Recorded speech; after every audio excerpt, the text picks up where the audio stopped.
Good morning, everybody. Welcome to the Transportation Finance and Policy Committee for this Thursday, January 12th. We have one bill on the agenda and some presentations. It's quite possible we'll be adjourning before 10 a.m. I think this committee does deserve some comp time. So,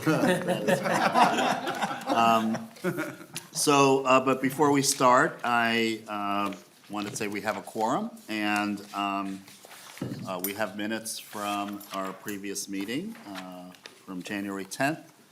Representative Petersburg. Thank you, Mr. Chair. I do move those particular minutes. Thank Okay, you. the minutes are moved. Is there discussion? All those in favor signify by saying aye. Aye. All those opposed, the motion prevails. Mr. Chair, Yes. I'm not sure. I don't have an agenda in my packet. Do we have Okay. just not an official agenda? Sure that that is. I don't have it. Maybe it's just missing on my packet. Mr. Chair, we don't have it on our side either. Okay, let's make sure that that was, No, it's online. it's online apparently. If the committee would like to, we will beginning next week have written agendas for people. Thank you, Mr. Chair. It just helps, especially if there's any information and testifiers. and that sort Okay, of stuff. now that's a point well taken, and that is, we're still in that transition back to in-person. So we'll take care of that and make sure we have that. Okay, with that, the bill we have, and I hope everyone does have a written copy of the bill, House File 26, and Representative Koegel, Chairperson Koegel. Thank you, Mr. Welcome, and I believe you have a motion for House File 26. I would move that House File 26 be recommended to be referred to Ways and Means. Okay, the motion is before us, and tell us about your bill. So House File 26 is the authorization of the increase in funds from the IIJA. So what this bill does, it basically unlocks the federal funding for us. So we say you can spend the money, and then they can go spend the money on road construction. So $315 million, and I don't believe there's a fiscal note. Okay, I will just take this opportunity to thank you, Chair Koegel, for a lot of hard work you've done really over the last 15 months since the IIJA bill was passed in Congress. You've taken on this issue, and both in terms of writing the provisions in last year's bill, presenting this on the House floor. In the interim, you've done a lot of work and talked to a lot of people. And so I feel like Chair Koegel is kind of our resident expert in the Minnesota House on everything IIJA. And this is going to be one, members, this is going to be one of a number of bills that we have to ensure that our state maximizes this historic federal commitment to infrastructure. And as we'll hear later, or in just a couple of minutes from MnDOT and others, transportation is the lion's share of this bill. We haven't really had a federal initiative on transportation since the Eisenhower years and the interstate highway system investments. And of course, I think this really rivals in 2023 dollars the type of commitment that we had in the New Deal.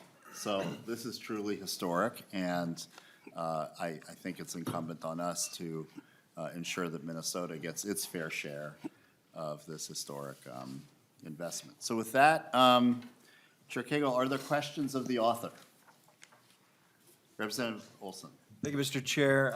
Just a real quick question. Do we know if the state is going to be just taking this money and utilizing it as like, hey, this is what we would spend on our highway system, and now we're going to just spend this? Or are we actually using this as an opportunity to really bolster our infrastructure here in the state by having the regular state allocation with targets as well as the federal money? Because That's a good question. I'll have Chair Koegel responded, and we are going to have MnDOT as well, and I think they can really dig into that question, Representative Olson, but it is really one of the questions of the day, so. Mr. Chair, Representative Olson, so this is kind of one of the pieces of the IIJA, and so this is the increase in funding that they gave us through formula. And so, and then the next phase is really the discretionary piece, and that's not being dealt with today here in this. It's just that, unlocking that box that allows us to spend this money. Follow-up, Representative Wilson? Thank you, Mr. Chair. All right, with that, members, if there's no further questions, Chair Koegel, we will start to bring up the, a list of testifiers that we have. And first, we have Sam Brown and Serge Phillips from MnDOT.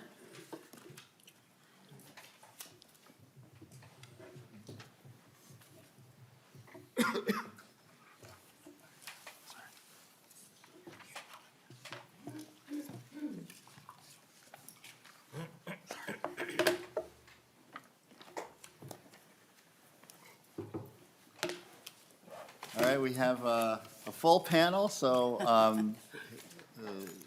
Good morning, committee members and chair. I'm Jennifer Witt. I'm with MnDOT's Office of Government Affairs, and I'm just really here to introduce my two experts here. Sam Brown is with our Office of Finance. He is our interim director of the Office of Finance. And then Serge Phillips is our federal relations manager. And they're here to just go through sort of a presentation about IIJA. So with that, I'll let them take it over. Mr. Phillips, you're first, it looks like. You're positioning yourself as. Yeah. Welcome Thank to you, the Mr. committee, Chair. and please state your name for the record and proceed with your testimony. Thank you, Mr. Chair.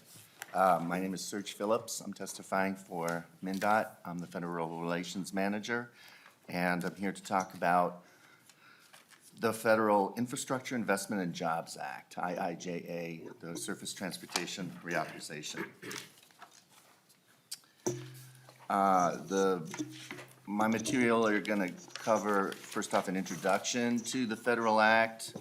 Then I'll get right into the dedicated or formula funding for highways, competitive grant funding, increased funding for highways and mass transit, and then finally ending with state funding match and legislative authority. So, the history, reauthorization history is, I thought I'd give a little background. U.S. Congress provides federal funding for transportation through more or less 5-year reauthorization acts that provide program authorization and funding levels and annual appropriations that provide funding. So this Surface Transportation Act takes years to develop, and it introduces new programs there and funding levels which historically have been observed in appropriations. There's not a battle for those funding levels. And we really appreciate that in transportation because of the planning needed.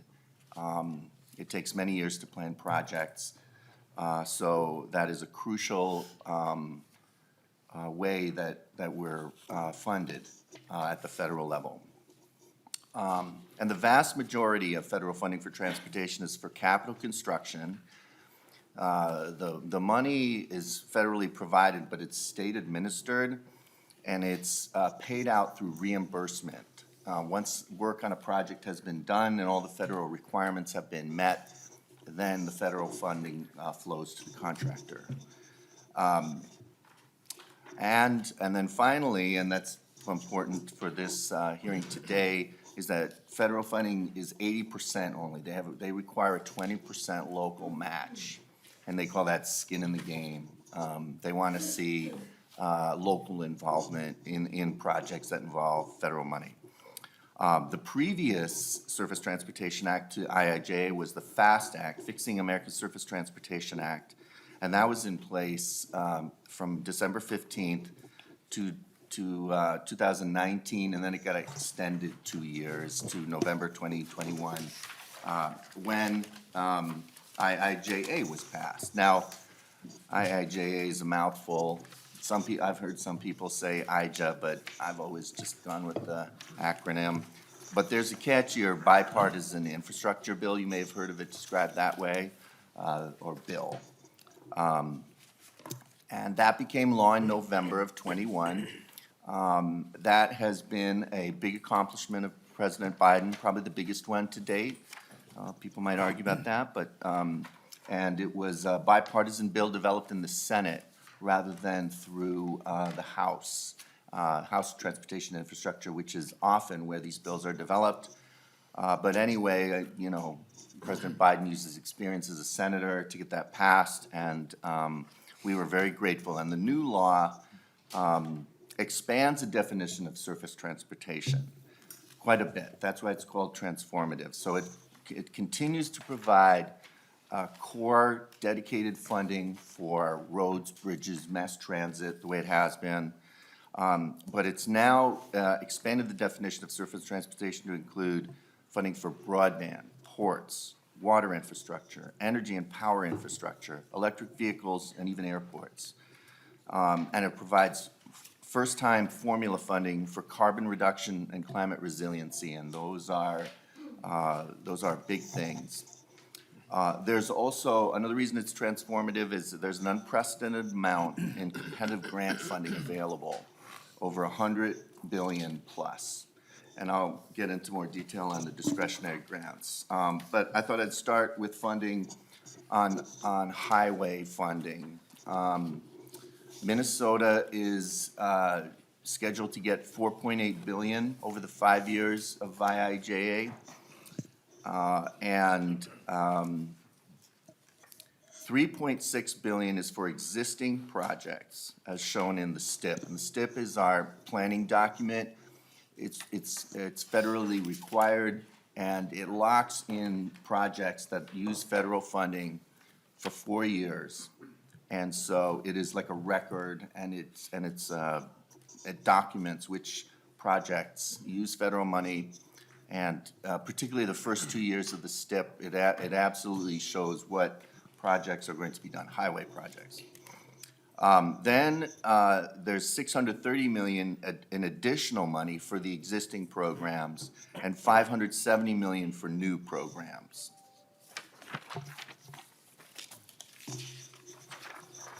The distribution overall between state and local, when I say local, I mean city and county led projects, is 70% state projects, 30% local.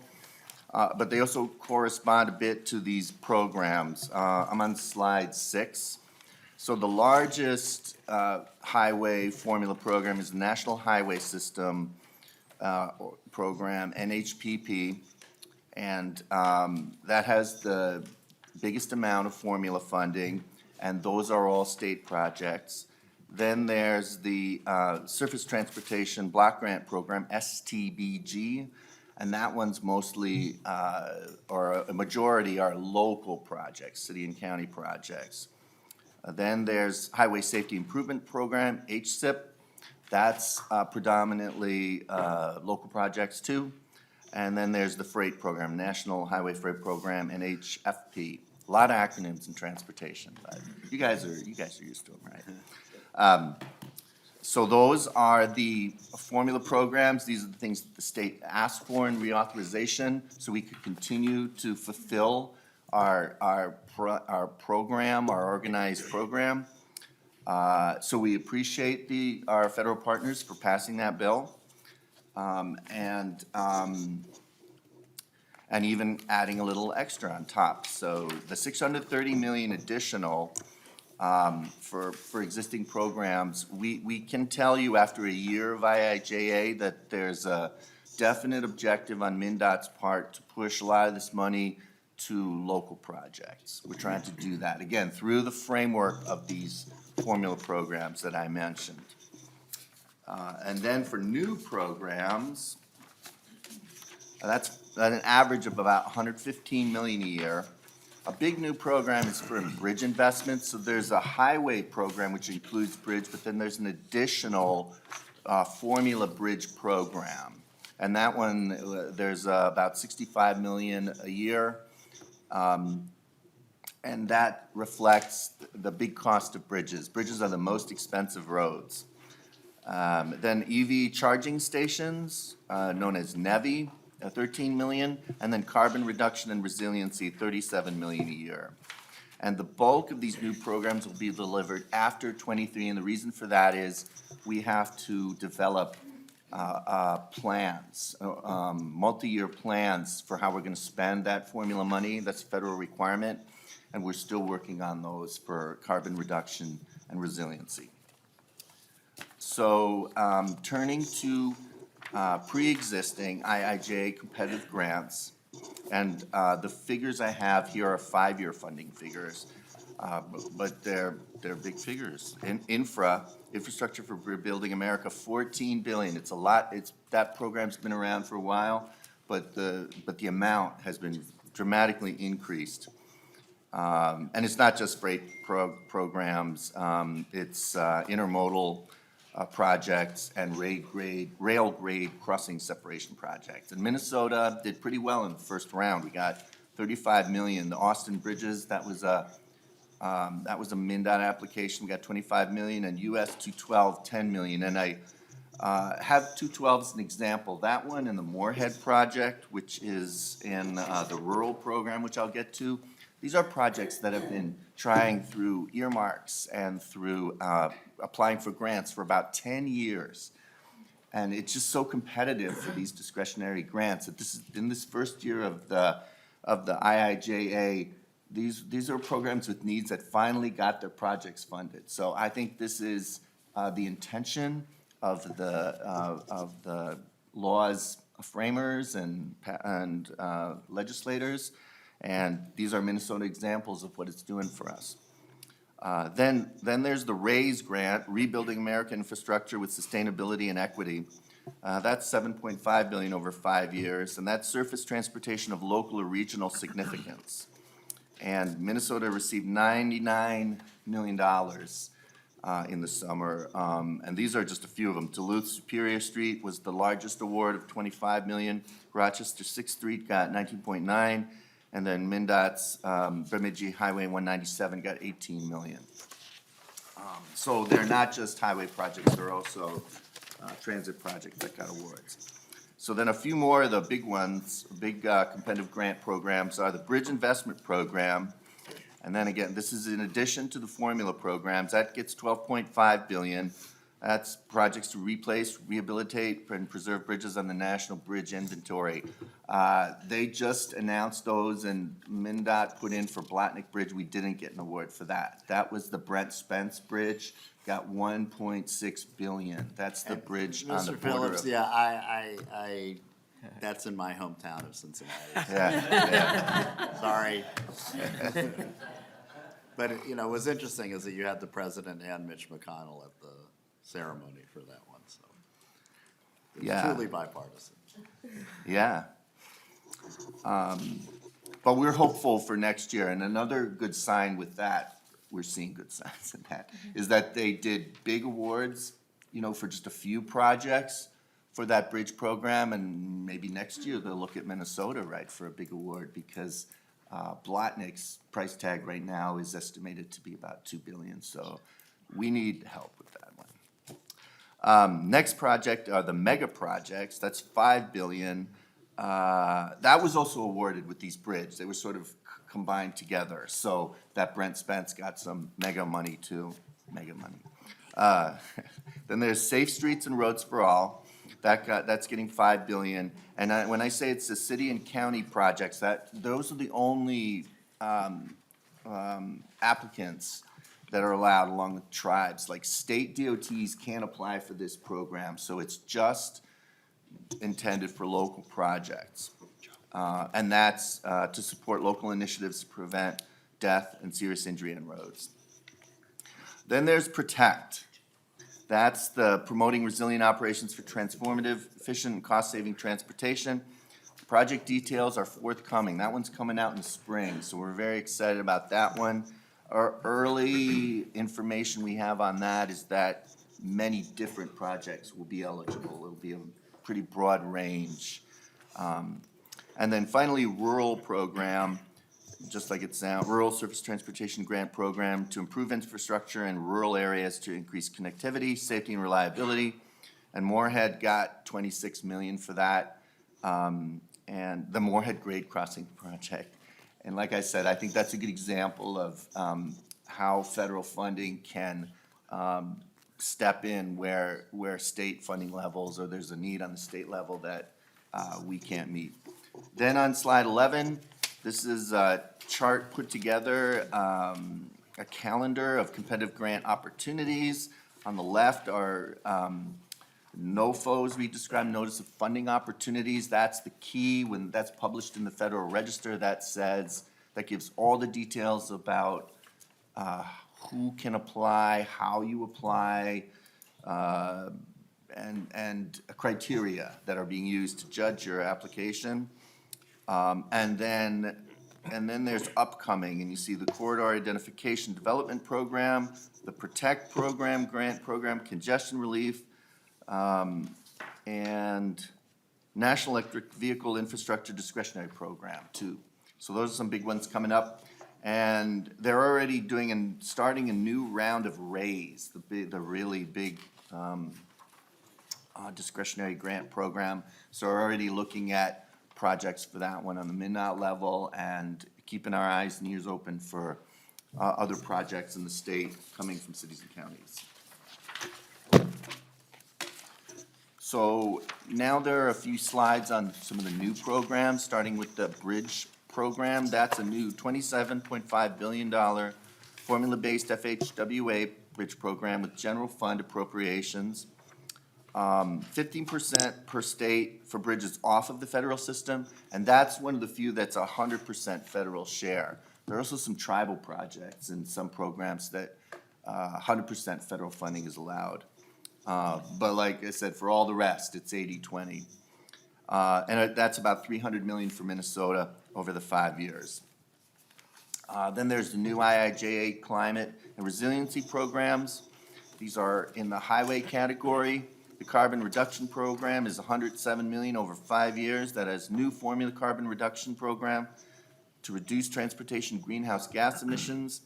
And the state is currently developing that carbon reduction strategy we have 2 years to do it. We have to complete it by the end of 23, federal fiscal year 23.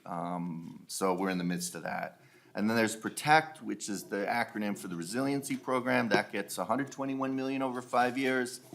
And that's also they also have a national competitive grant program that's going to be released in the next few months. So 2 ways of getting funding for those new programs, and dedicated funding for them is very important. That means they're probably going to be in the next bill. Who knows what amount, but it's a way for new programs to sort of start to mature. And it's the hallmark of IIJA, these new programs, expanding the definition of transportation. So now I turn to the National Electric Vehicle Infrastructure Program. Minnesota gets approximately $68 million for the years of IIJA. There's a 20% non-federal match, and state legislative spending authorization is required for that. And we are taking requests for qualifications and proposals this spring. Phase 1 chargers are going to be installed by 24. And charging and fueling infrastructure competitive grants are coming with FHWA guidance expected in the next few months. And it's not just, this is not just a DOT plan. In fact, because it's a utility, there's going to be a lot of private sector involvement, and local governments and tribes are going to be eligible, and to spread out this network, over the whole state is going to require, again, all levels of government cooperation and understanding. So it's start of a really big project. So then there's mass transit funding for Greater Minnesota, and I have information only about Greater Minnesota Transit. The mass transit in cities is of course handled by the metropolitan planning organizations. So Met Council and all the cities have to tell you about what they're doing in there. And you know, Met Council has the biggest projects in the state as an MPO because of their transit projects. Our programs, the three big ones for Greater Minnesota are urbanized area, formula grants, rural transit and intercity bus and bus facilities. And IIJA has provided a significant increase for each of these programs over the next 5 years, using 2021 as a baseline. And the biggest increase was the first year that we just finished, 22. That got a 30% increase. And a lot of that's going to electrification of the fleet, and technology. So there are great things going on in Greater Minnesota Transit. Okay. The next slide on the request for increased SRC budget authority, I'm gonna defer to my finance colleague and our budget director, Sam Brown.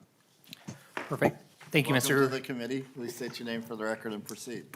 Thank you, Chair Hornstein, members. My name is Sam Brown. I am the interim budget director at MnDOT, and thank you, Mr. Phillips. This last slide touches on the $315 million in additional state road construction spending authority we need for fiscal year 22-23. This request is in response directly to the IIJA funding that Mr. Phillips has been discussing. And if you're looking at slide 17, to invest in the additional federal fiscal year 22 and federal fiscal year 23 IIJA federal funding, MnDOT used existing bond spending authority, and we had to delay some projects. So with the $315 million, we would be able to restore the items listed on this spreadsheet. So $235 million for the trunk highway bonds, and then another additional $80 million for fully approved STIP projects in state fiscal year 23.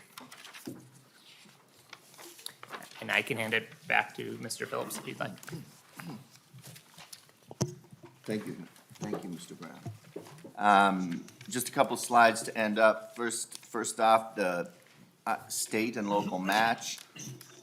This chart shows by program and federal funds, roughly we get per year, and then the match required for those projects. So starting with FHWA, as I said, there's 70% of the money roughly is programmed by MnDOT, and 30% roughly is programmed by local government.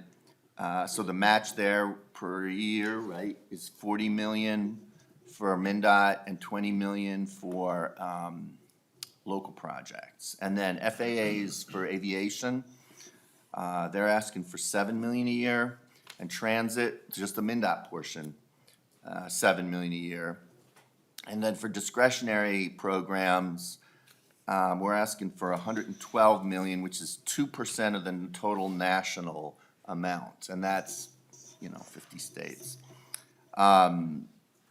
These local matches are crucial, and any help you can provide with that would make a big difference, because right now for local projects, the fact of the matter is they often, unless they're really big counties, I gotta say they turn to MnDOT and look for MnDOT to provide the funds. So it's a big risk, and so it's not related to this bill, but the appropriations now are starting with earmarks.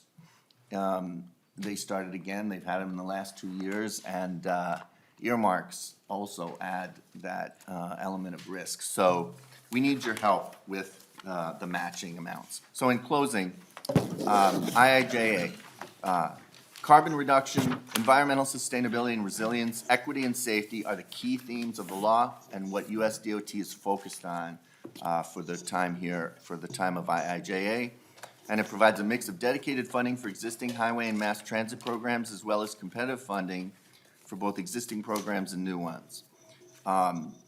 So it's a little bump in money, but it provides many opportunities for new programs and unfunded projects to compete for or to leverage other funding sources, including state sources.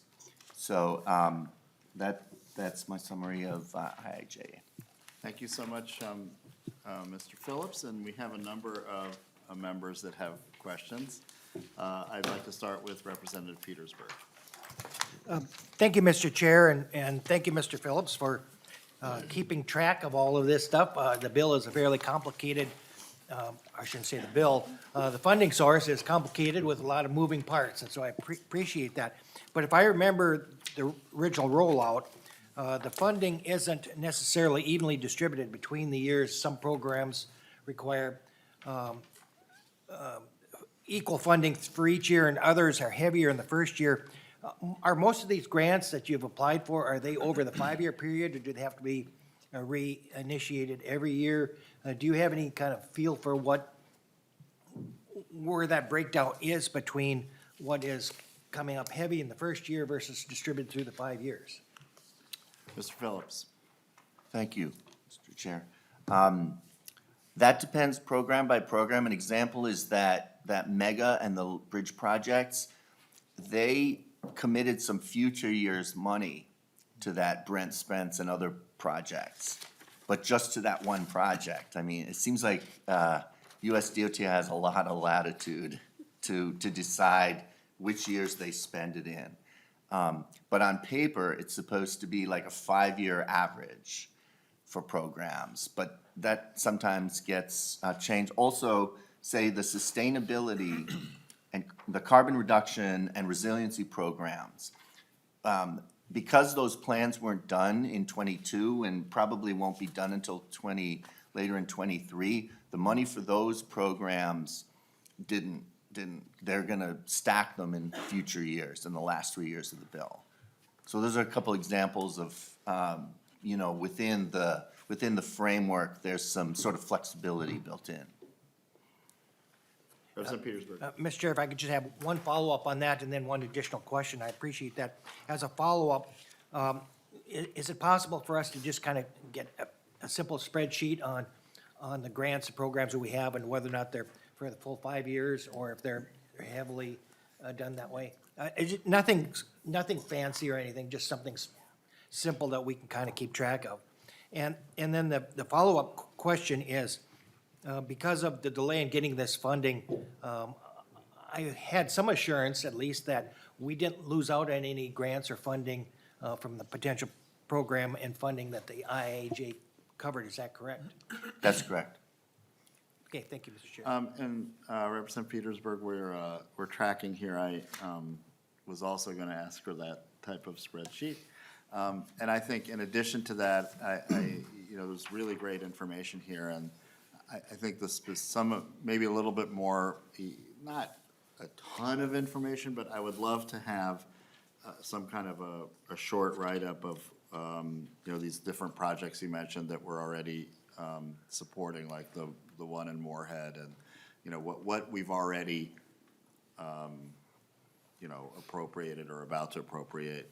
What are those projects? Where are they? What do they do exactly, right? So something like that would be, I think, very, very helpful to the committee, in addition to what Representative Petersburg mentioned. So thank you for that. Representative Kraft. Thank you, Mr. Chair, and Mr. Phillips, Mr. Brown. So some of these may be new member questions. I've got a couple.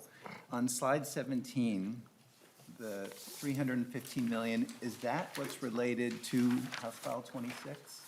Or is that just being $315 million coincidental? Chair Hornstein, members, yes, that is correct. That is related directly to Representative Koegel's House File 26. So can you explain to me then, thank you. Representative Kraft. Yeah, Mr. Chair.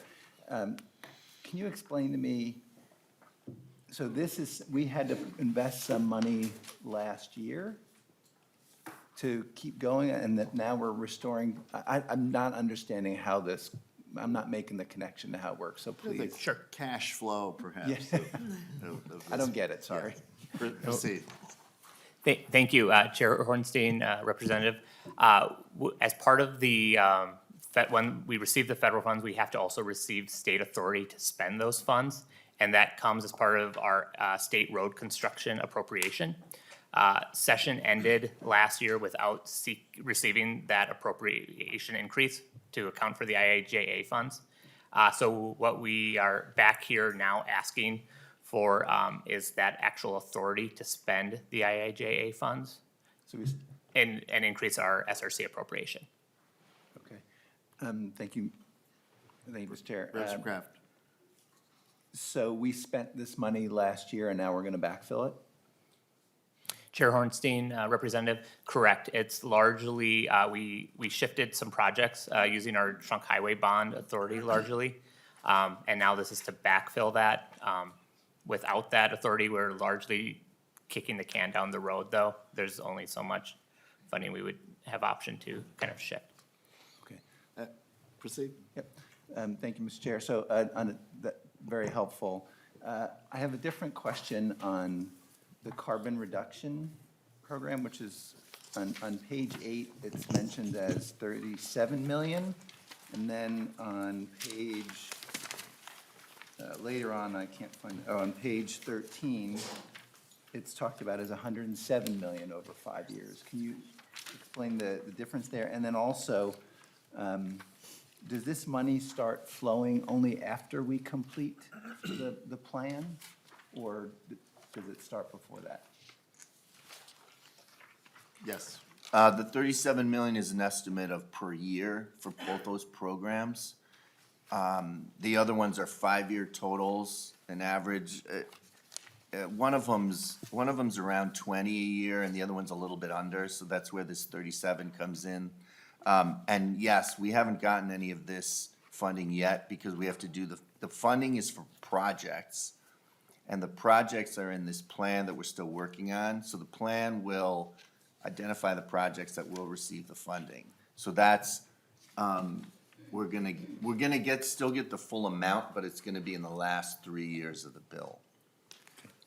Representative Kraft, thank you for that series of excellent questions. And I think one of the reasons why this bill is before us now, so early in session, is that it's imperative that this money be appropriated not only for the backfilling purposes you said, but we'll hear later that, there's a construction season coming up. And we were very intentional about moving this bill the first week of session so that we can get that going.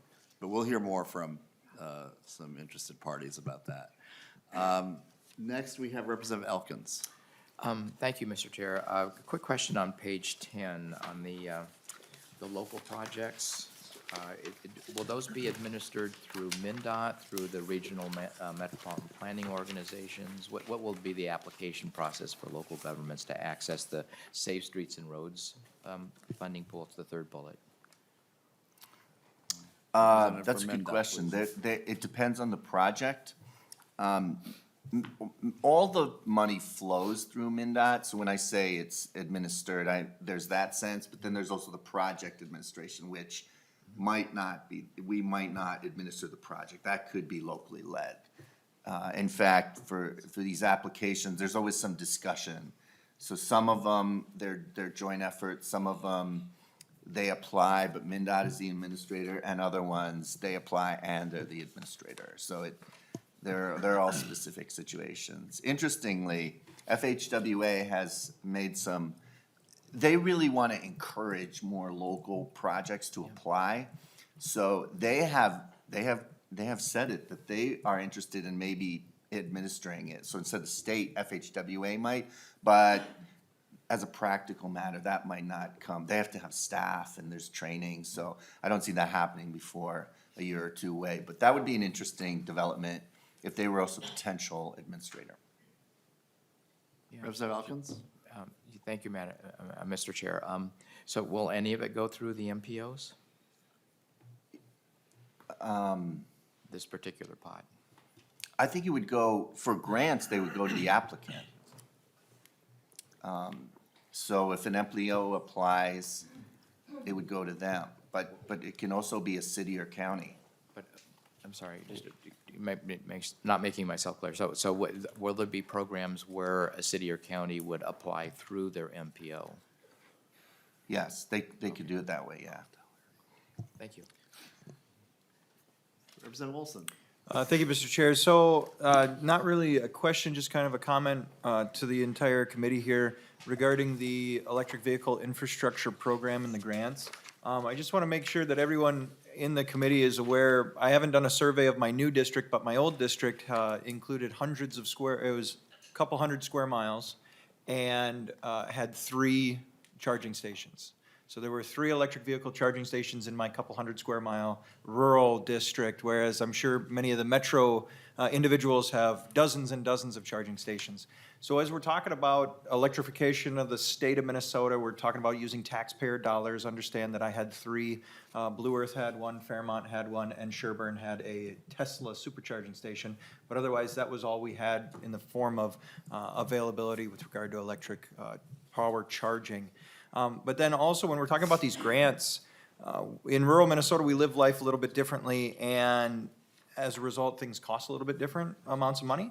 We talked with Blue Earth Light and Water, their utility power company was looking at putting in a electric charging station, and they were gonna pay for a lot of it, and they had actually won a grant to put in this charger.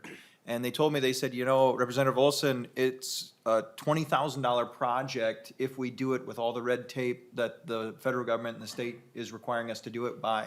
And that match portion that the power utility company had to put in was $7,500.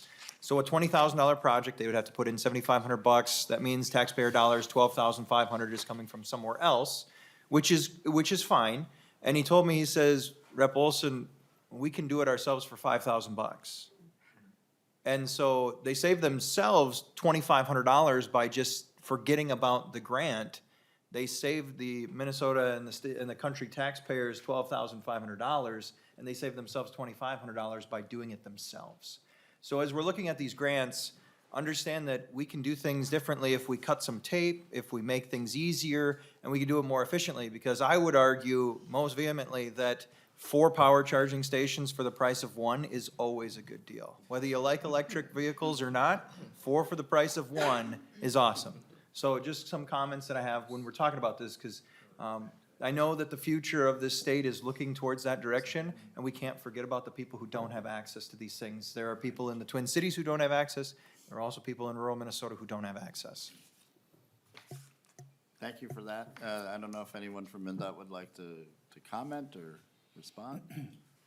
You don't, not required, but. Hopefully, I know. the goal hopefully is to reach all parts of the state so that people, you know, driving will have that system in place. We're at the beginning, so. Thank you for that comment. Representative Murphy. Thank you, Mr. Chair. Thank you, Mr. Brown, Mr. Phillips. My question is, what percentage of our, the charging stations are state funded? And as far as numbers, I mean, is it 10%, all of them? MnDOT representative to respond? Chair Hordenstein, Representative, you know, I would have to get back specifically on, I guess my follow-up question, Representative, is, are you talking public? Representative Murphy. Yeah, just all of them. I mean, in our area, we have so many, so I know there's charging stations. Does the state get involved in all of them? As far as grant money? Yeah. Proceed. Chair Hornstein, Representative, can I follow up with you on that question? If it is any, it's a very small percentage, but I don't have that off me right now. Well, I think it's a great question, Representative Murphy, and I think maybe, again, you all are busy and I don't want to give you more work, but I think maybe a very quick, one pager or something, Yep. Charging Station Finance 101. And your correspondence with Representative Murphy, maybe we could have, the whole committee, I think, would benefit from that. Absolutely, Chair Hornstein, and thank you for the question. Thank you for the question. Mr. Chair? Yes, Chair Koegel. Thank you, Mr. Chair. And in some of my research, it seems like most of the charging stations that the state owns are in public facilities. So like in our state office building, MnDOT and does not want to be owners or operators of charging stations. Yeah, thank you, Chair Koegel. That came up quite a bit last year. Now Senator Barr, who was Representative Barr and on this committee, was very interested in ensuring that boundary between public and private was clear. So that's appreciate that reminder and that point, Chair Koegel. Okay, we have Representative Sensimura. Yes, thank you, Chair. Thank you to our presenters from MnDOT. My question is around the Vision Zero projects. Can you just give some examples of kind of what those local initiatives are? And yeah, just a little more explanation about that. Thank you.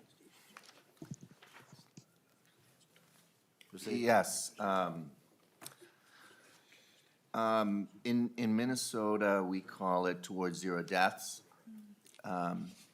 And this funding is valuable because it's flexible. It's not just for capital construction like, you know, engineering for roads.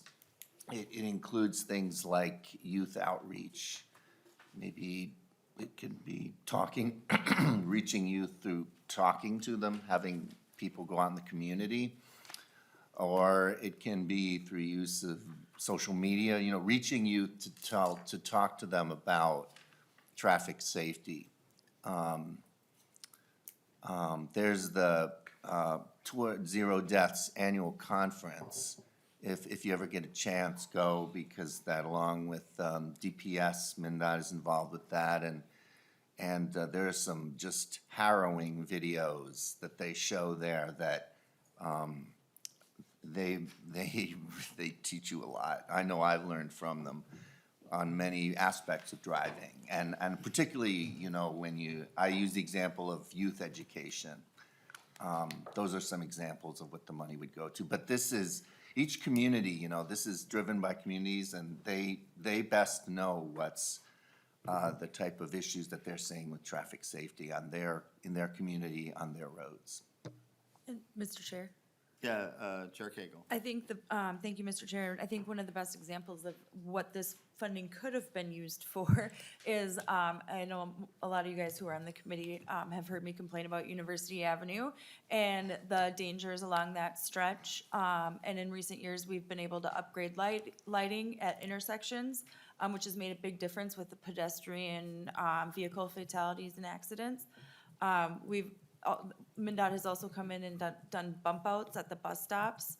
I have plenty of pictures of the benches on University Avenue being completely buried in snow and people standing on the side of the road. And so, you know, when I think about the kind of projects that this Vision Zero could fund, would be something similar to that. And that was completely community-led. We had cities all up and down the University Avenue corridor working together, talking about strategies. We had the police department came in and did education patrols along the along the corridor, and so it's been a great project. We still have a lot more to do on that stretch, but maybe we can encourage some of our community folks to apply for this grant. Excellent. Are there any other additional committee questions or comments before our MnDOT representatives move on? Representative Sensimura. Yeah, I did. Thank you, Chair. And I just wanted to ask a follow-up for that, and this might be a new person question that doesn't totally make sense, but is there any way that funding could ever be used for plowing of bus stops or things like that? Because I know that in my district, that's a huge safety issue. And my city is just kind of having a conversation about what, you know, municipal shoveling could look like, and how we, you know, make places where we know people are standing, know people are walking in the city safer from snow and snowbanks. Thank you. I'd have to look that one up in the notice of funding as which criteria. I know sometimes if it's plowing, that can be seen as maintenance, but that's why I'd like to check the notice of funding and then get back to you. Would that be okay? Okay. Great, thank you. Before we move on to public testimony, I did have one final question here directed to our MnDOT representatives. Moving forward, you know, and this bill is still before us, and I hope it'll be pass today over to Ways and Means, but after today, what needs to happen and when legislatively this session for the state of Minnesota to maximize our IIJA matching capabilities? What needs to happen? What would you expect from the legislature after today?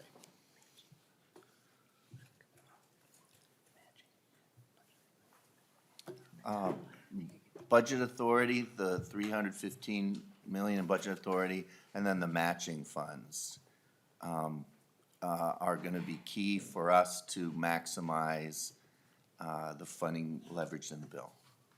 Okay. And is there a timing between now and May that is needed to expedite that? Well, the authorization of the 315, Yeah. sooner the better. Well, no, Because but if that's beyond the- that, beyond that. Oh. You know, this is for one particular pot of money, but there's others that you outlined today. Chair Hornstein, members, yes, I think Mr. Phillips covered that. The 315, that is definitely the priority in the immediate future. Going forward, we are working closely with the governor's office and in putting together the governor's recommendation and how that incorporates both the future budget authority. So we're backfilling 22-23, but we're also going to need future budget authority going into the future biennia, as well as matching funds. So for timeline, it's I wouldn't say it's a, you know, the 315 is definitely the priority right now to get that. But as we move through session, of course, you know, the more we know, the more we can plan for. And looking forward to working closely with this committee on the kind of that timeframe. Right, and we want to continue to partner with you, and again, you know, we believe there'll be some future deliberations here in this committee on this topic. Representative Petersburg. Thank you, Mr. Chair, and I would reiterate, the sooner we can get those dollar amounts that are being necessary for budgeting and timing, the better for us as well. Thank you. I think we're on the same page on that, Representative Petersburg. Thank you very much for your presentation, for your work on this. You know, we look forward to continued engagement with MnDOT on IIJA. Thank you. Thank you. Yeah, thank you.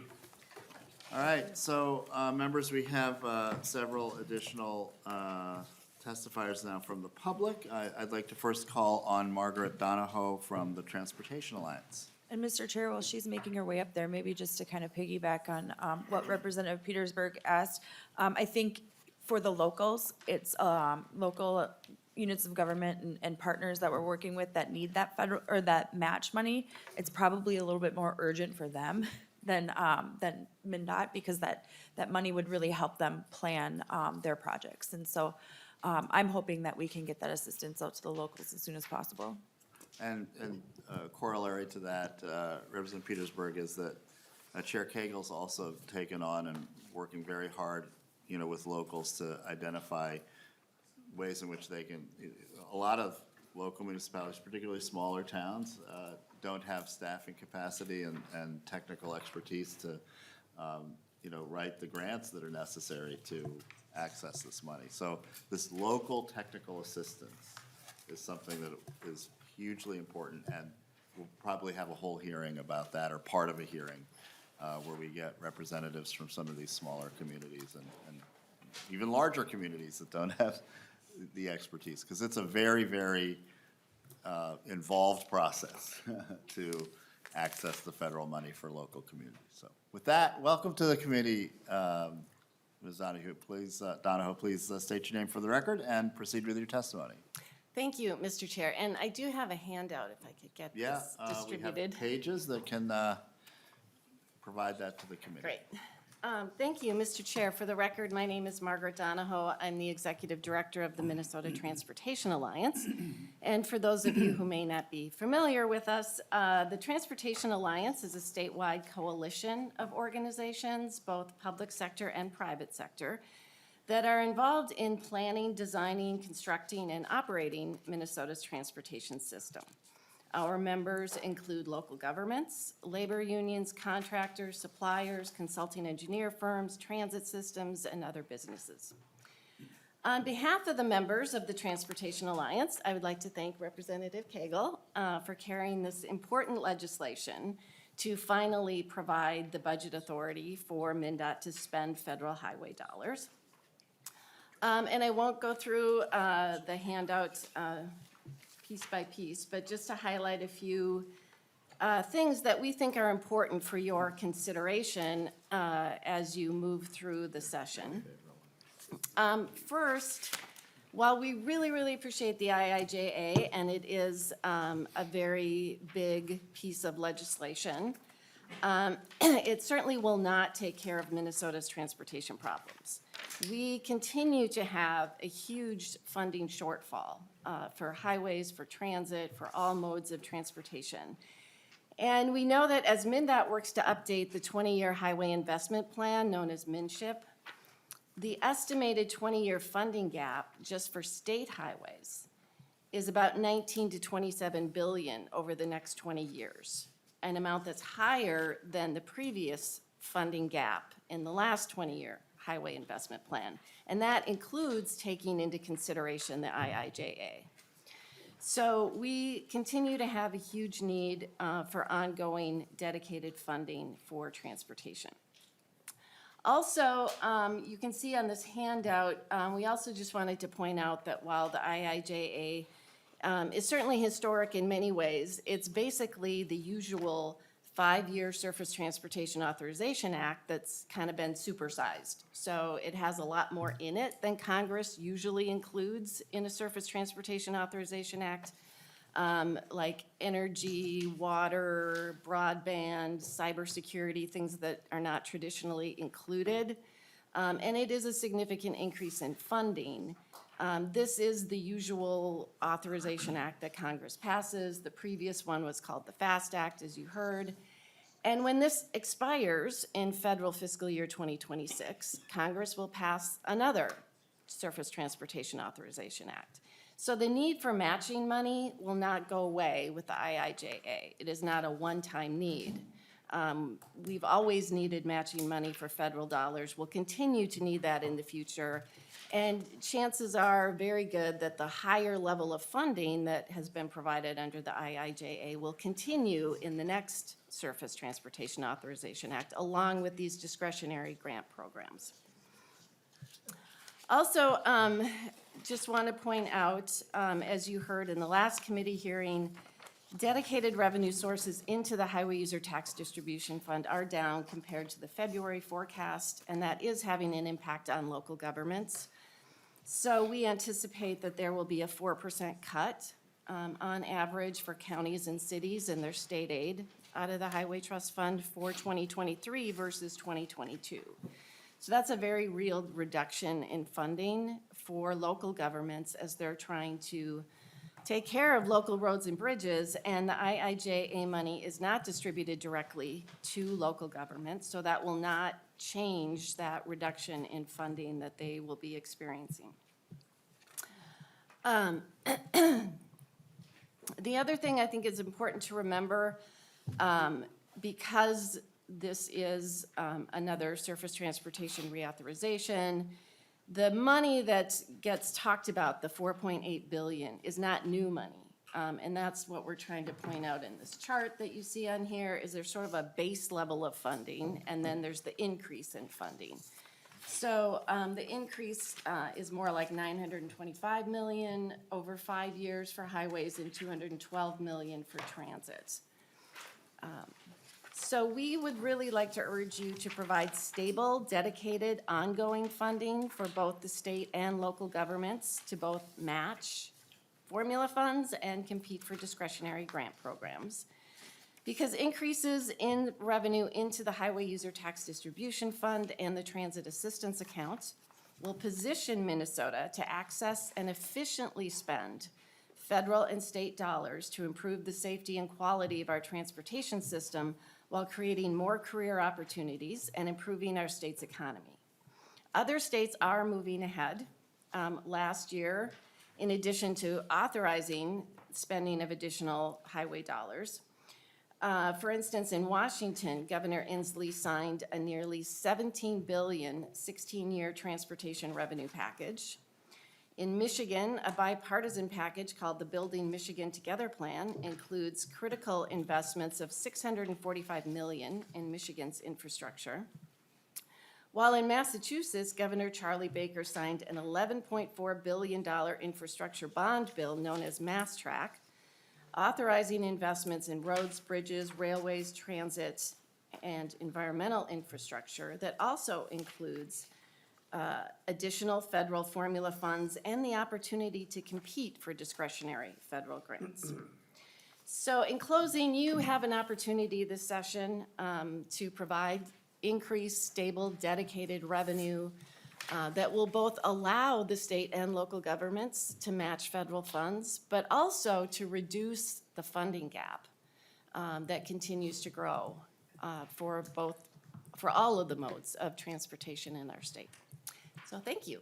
And thank you very much, and I just wanted to express my appreciation for the work that the Transportation Alliance has done on a number of, both last session and over the summer. You held some workshops that many people in the public and legislators participated in to sort of brief us on this from your perspective, and I found that very valuable. And I'm glad that you mentioned the fact that there are shortfalls in some of our basic transportation funding sources, such as the Highway User Trust Distribution Fund and the motor vehicle sales tax. Members, we're going to hear a lot more about this on Tuesday. MnDOT is going to come in, and it's really important for us on the Transportation Committee to understand what Ms. Donahoe was talking about, because while there's a lot of play around the budget surplus in the general fund, the transportation dedicated funds are not doing well.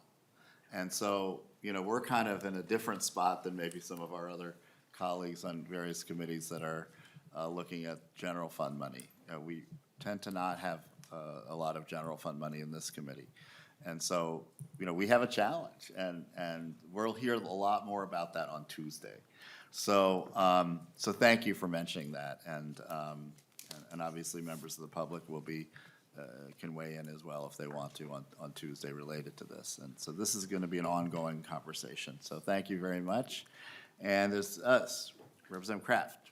Mr. Chair, just really briefly, is it possible to get an electronic copy of this? I'd also like that of the MnDOT's presentation as well.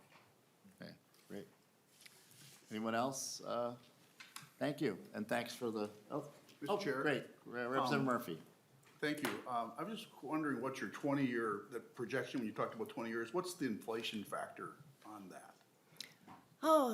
Mr. Chair, Representative, I'd have to double check with MnDOT. We do know that highway construction inflation is running a lot higher. I think previously 5% inflation was kind of typical for the construction cost index. It's more like anywhere from 8 to 13%. It has really gone up, but I'm not sure exactly how they're calculating their numbers. They haven't finalized the MnSHIP plan yet. Thank you. Thank you. Anyone else? Great. Just real quick. Oh, Representative Elkins, sorry. Thank you, Mr. Just, building on that,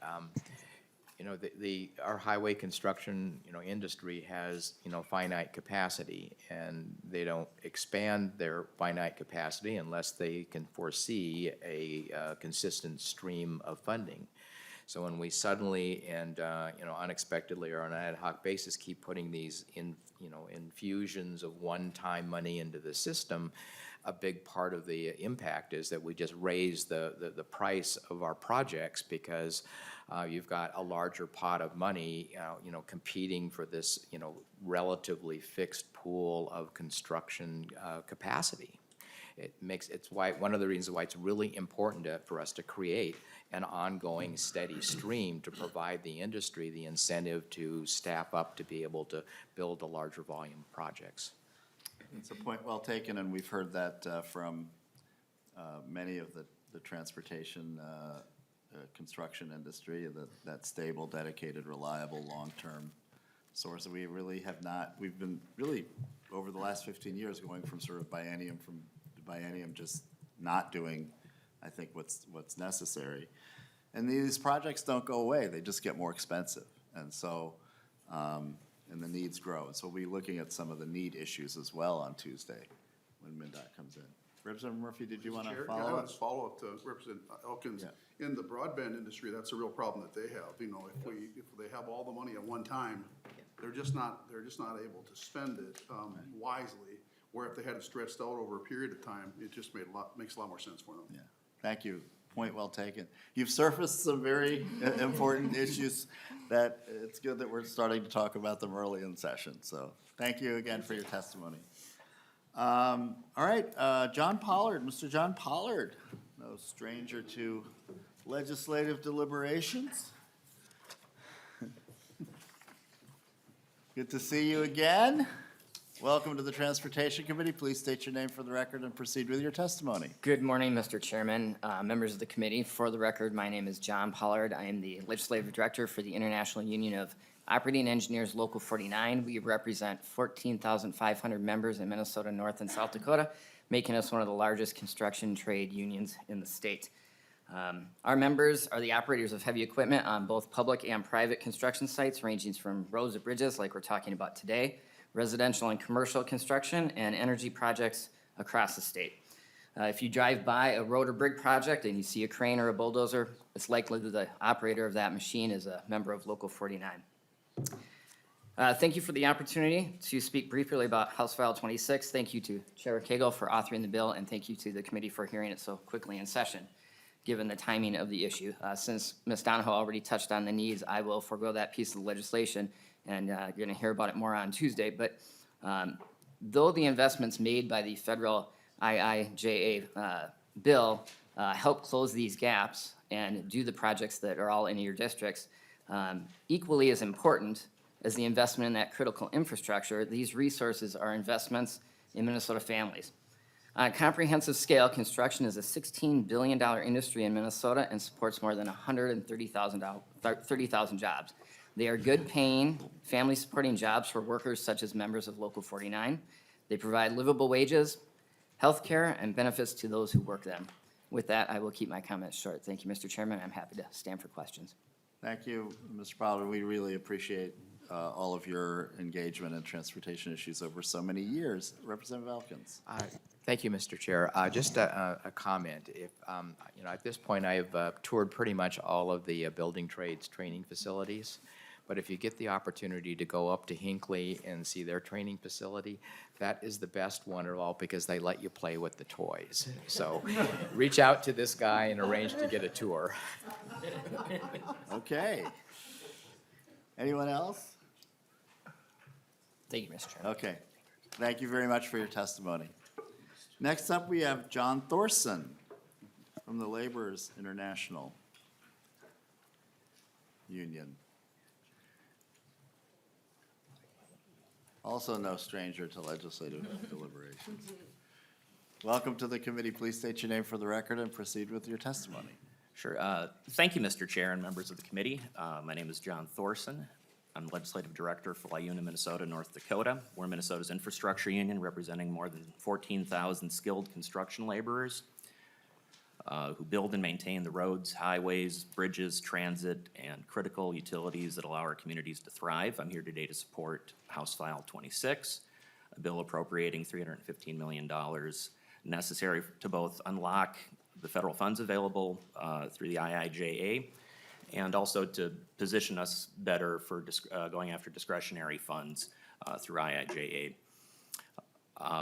I too will not focus or admiring the need and focus my comments on two pieces.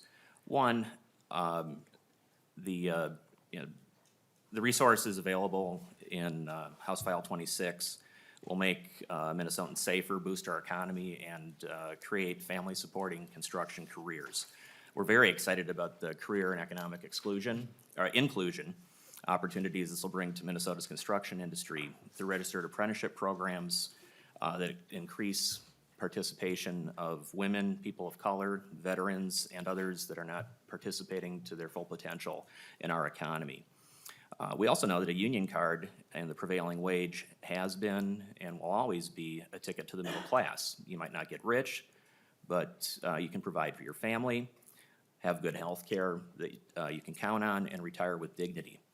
The socioeconomic impacts of a career that pays middle-class wages, provides comprehensive family health care and retirement benefits, and offers opportunities for career-long training and advancement can exceed those created by lower wage, no benefit job by a factor of 5 or more. The other piece I'd like to focus on is the discretionary grants. Federal agencies give preference to grant applicants who provide a plan to comply with federal labor and employment law, which includes use of a skilled workforce, for example, through registered apprenticeships, taking steps to prevent misclassification of workers, paying prevailing wages and benefits to workers, and using project labor agreements, local hire provisions, and commitment to union neutrality. Our experience throughout the nation is a partnership with unions can improve an applicant's score and to win money for communities. LIUNA has experience working with municipalities, developers, utilities on IIJA grant proposals, and we can help applicants through the process from letters of support to assisting stakeholders with compliance and implementation of apprenticeships, requirements, and other labor standards. So I'd like to thank Chair Koegel for bringing forward House File 26. It'll provide investments that we can count on to make life better for millions of Minnesotans, create and maintain thousands of good-paying union jobs, and fuel economic growth in every corner of our state. Thank you, Mr. Chair. Thank you so much. Are there any questions of Mr. Thorson? Okay, thank you for your testimony and your work. Okay. Next, we have Laura Ziegler from the Associated General Contractors.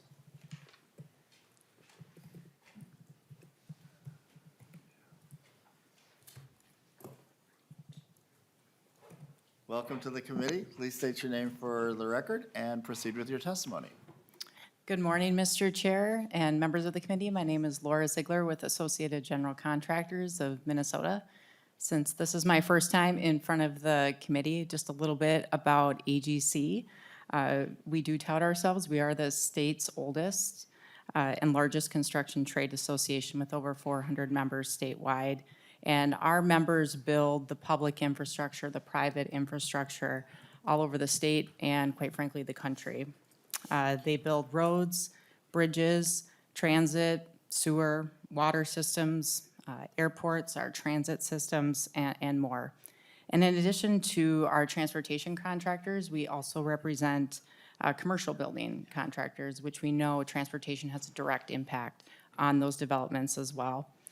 We have vital partnerships with the state, particularly the Minnesota Department of Transportation, as well as the trades, to deliver and complete projects that are key to our economic and community vitality.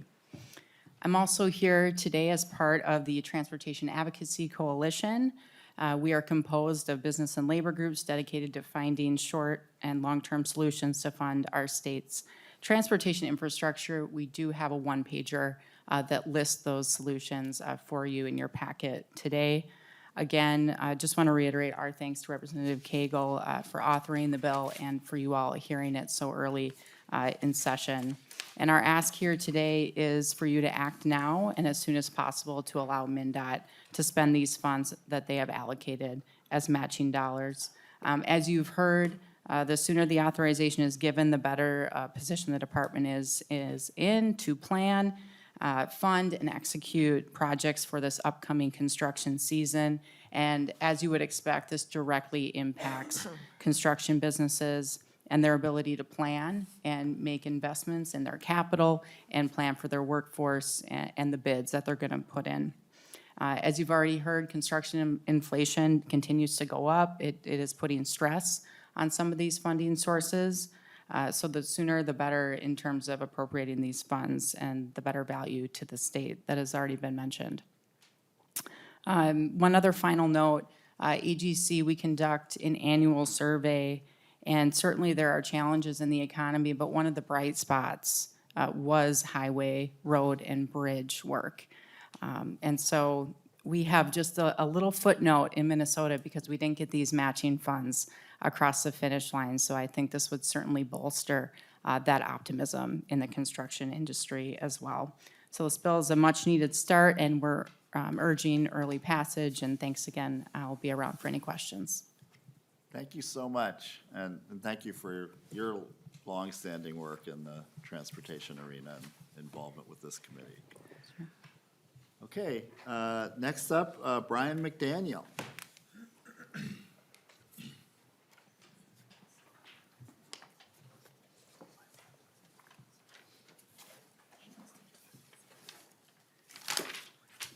Welcome to the committee. Please state your name for the record and proceed with your testimony. Thank you very much. Mr. Chair, members of the committee, my name is Brian McDaniel, and I'm here representing the Minnesota Asphalt Pavement Association. MAPA was first incorporated in 1942 and represents asphalt producers, contractors, and associate members who support the asphalt industry. Thank you very much for the ability to testify today. I promise to be brief. But we wish to, MAPA members wish to support Representative Koegel's bill, House File 26, which is providing substantial funds from the Trunk Highway Fund for the purposes of the IIJA. MnDOT has traditionally had a very strong cash position because of our constitutionally dedicated funds. And for this reason, they've been able to withstand a certain degree of uncertainty with fund authorizations. However, we know that the longer it takes to fund these projects, the closer we'll come to having to shelve them, and that these projects that could be improving our roads and providing jobs. We appreciate the committee's willingness to move House File 26 so quickly so that our members can be providing projects to the state of Minnesota this construction season. Thank you very much, and I'm happy to stick around for any questions. Thank you so much for your testimony and your work in the transportation arena as well. And so we'll end with a couple of really great folks who have been involved in, with transportation for many, many years that I've enjoyed working with. Jason Dunnick has joined us. And then we'll also have, that's it. Okay, great. I was wondering if any other Dunnicks wanted to testify. Oh, okay, we can have a whole Dunnick panel here.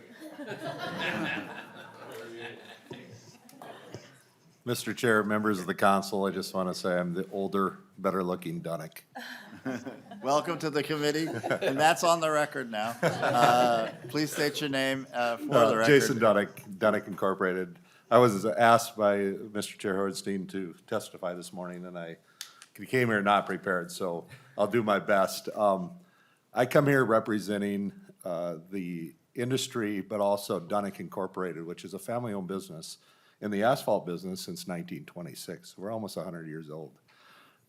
It's imperative that you give it the authority to move this forward.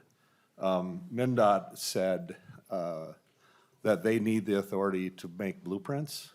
If you would have gave the authority this past year, we would have been building those roads today. And it's so important that we get that going. We stand as a group of contractors, asphalt or concrete, ready to, we have the capacity, and we are ready to move on your roads. And so I encourage you to move this forward as soon as you can. I hope it could be done in the next 2 weeks, because it's that important to get this done. If we don't move this forward quickly, we will miss another construction season. And those are jobs for people, that's safety for people on our roads, and it's smooth roads for everybody. So thank you, Mr. Chair, members of the council. I stand for questions. Thank you very much, and again, appreciate your testimony on short notice. Sometimes it's that short notice testimony that can be the best, so we appreciate it. And any questions? Great. And Mr. Dunnick?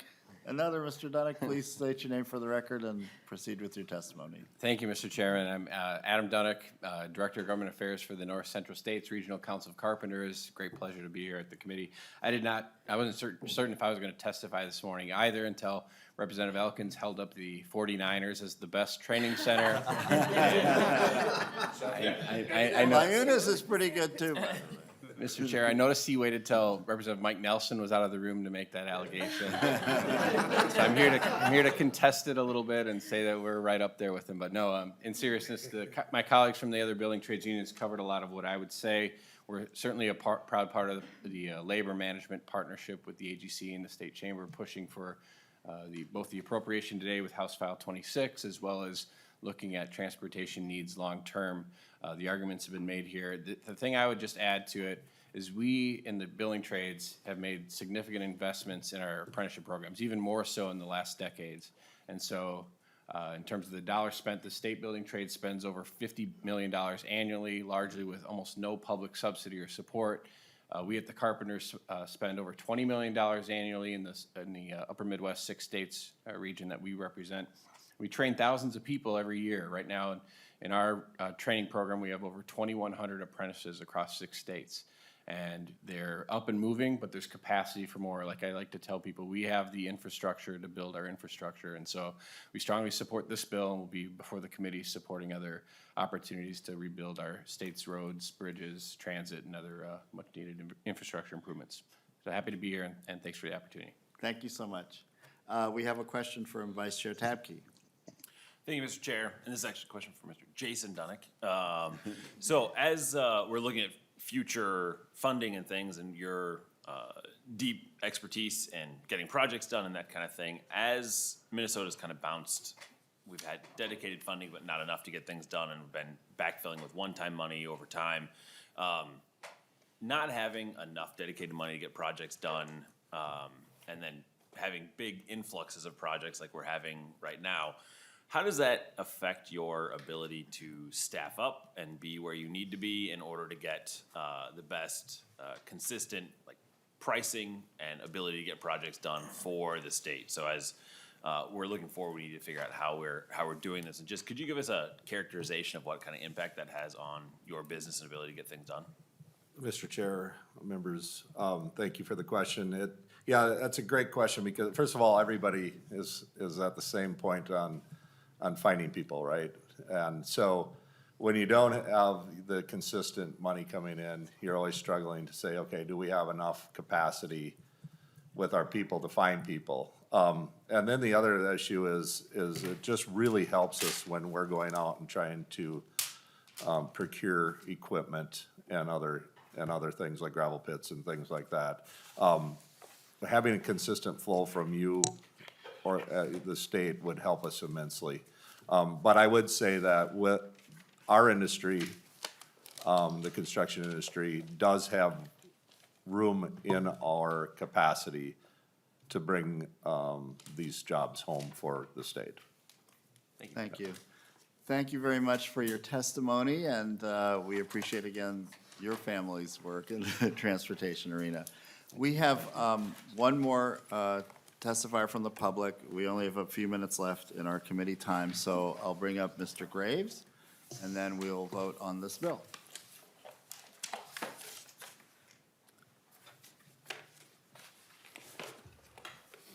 Welcome to the committee, Mr. Graves. Please state your name for the record officially and proceed with your brief testimony. Thank you, Mr. Chair and members. My name is Bentley Graves. I'm with the Minnesota Chamber of Commerce.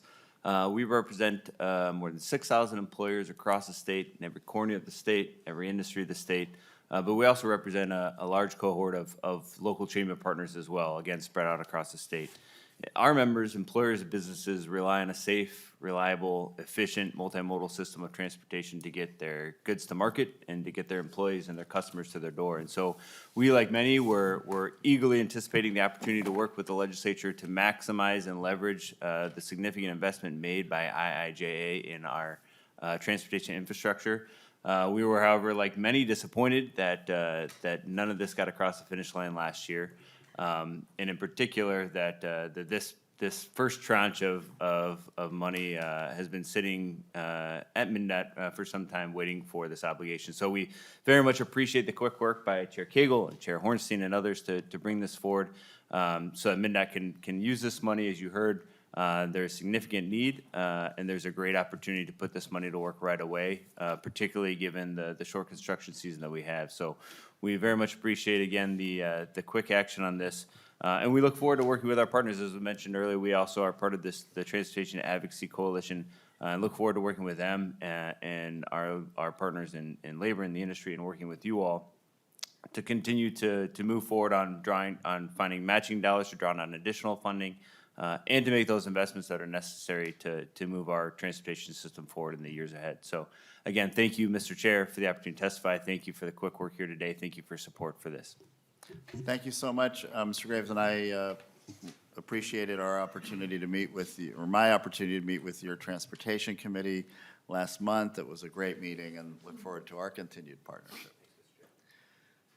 Representative Koegel, Chair Koegel, any quick final thoughts before we vote?